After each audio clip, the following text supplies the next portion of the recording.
नमस्कार फ्रेंड्स, आज हम फ्राइड राइस बनाएंगे। इसके लिए मैंने ये चावल उबाल कर और इनके ऊपर ठंडा पानी डाल दिया था।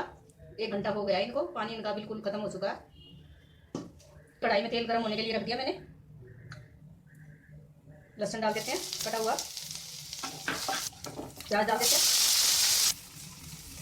शिमला मिर्च, गाजर, नमक डाल देते हैं आधा चम्मच बाद में मिलाएंगे। सोया सॉस डाल देते हैं 1-1.5 चम्मच,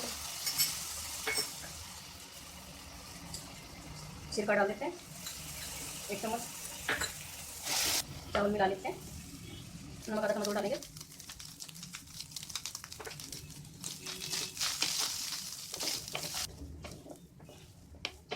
फ्राइड राइस बनकर तैयार है, आप इसे ज़रूर बनाएं।